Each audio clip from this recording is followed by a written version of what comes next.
Selanjutnya, penjelasan dosis dan fungsi kapur ataupun tawas pada jurnal yang berjudul Penanganan Air Asam Tambang pada Tambang Terbuka yang ditulis oleh Fitri Nauli dan lain sebagainya.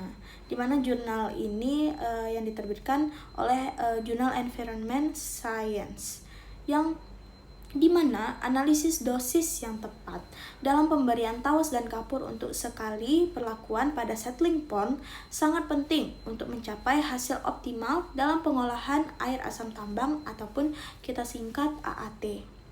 Di dalam jurnal ini juga ia membahas tentang pemilihan dosis tawas yang ideal, juga bertujuan untuk peningkatan keefektivitasan proses koagulasi sehingga partikel-partikel tersuspensi dalam air dapat terikat dan mengendap dengan efisien.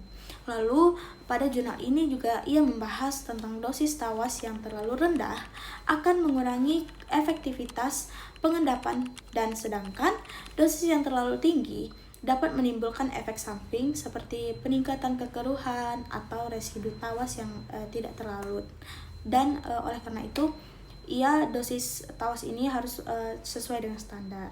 Terus demikian pula pada dosis kapur yang tepat diperlukan untuk menetralkan pH air asam.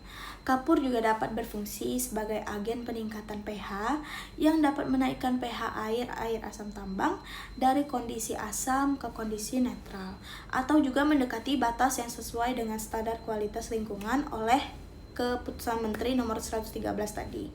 Dosis kapur yang tidak tepat bisa dapat mengakibatkan hasil pengolahan yang kurang optimal. Jika terlalu rendah, pada dosis ini juga pH air mungkin tetap terlalu asam. Sementara dosis yang berlebihan juga tidak baik karena dapat mengakibatkan pemborosan bahan dan kemudian peningkatan alkalinitas yang berlebihan.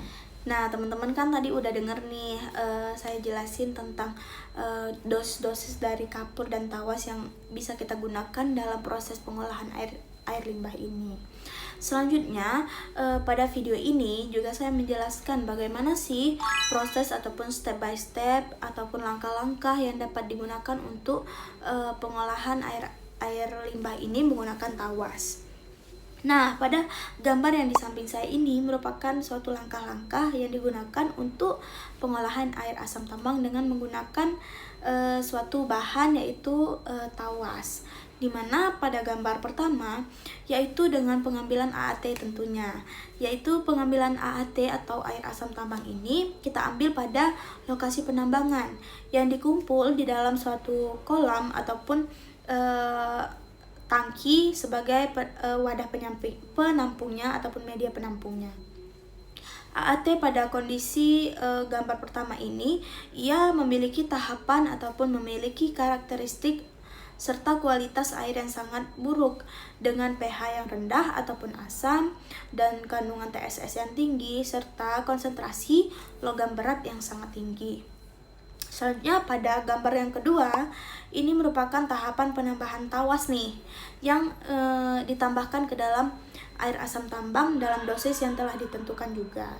Tawas ini berfungsi sebagai koagulan dan proses ini yang melibatkan pengadukan cepat yang bertujuan untuk menetralkan muatan pada partikel-partikel koloid sehingga partikel-partikel inilah yang menyebabkan kekeruhan di dalam air, sehingga partikel-partikel tersebut menjadi tidak stabil dan mulai berkumpul. Nah, pada tahapan yang ketiga ataupun gambar ketiga di sebelah, ini merupakan proses flokulasi. Setelah koagulasi, proses dilanjutkan dengan pengadukan lambat atau flokulasi yang dimana partikel-partikel yang telah kehilangan muatan dan saling tarik-menarik dan bertabrakan saling membentuk gumpalan-gumpalan besar dan padat yang disebut flock. Nah, pembentukan flock yang stabil adalah kunci untuk dapat memisahkan kontaminan dari air. Selanjutnya, pada gambar keempat ini merupakan sedimentasi. Ya, sedimentasi ataupun tahapan ini, flock yang telah terbentuk sempurna dapat memiliki massa jenis yang lebih besar daripada air.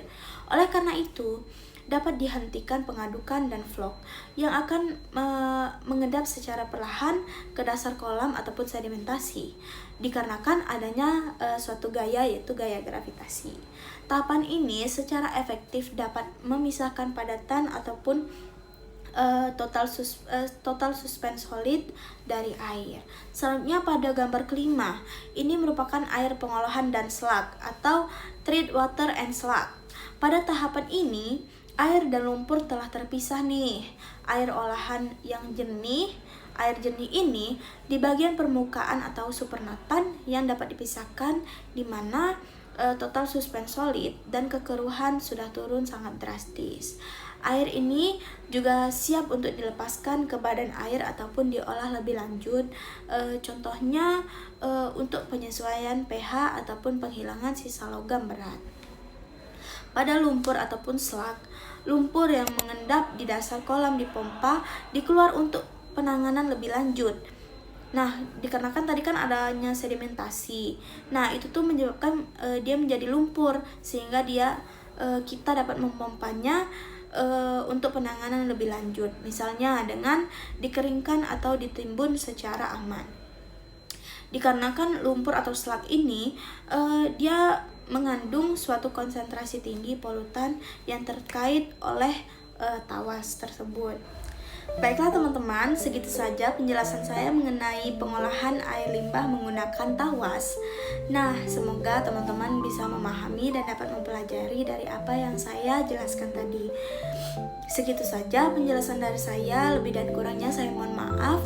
Wassalamualaikum warahmatullahi wabarakatuh.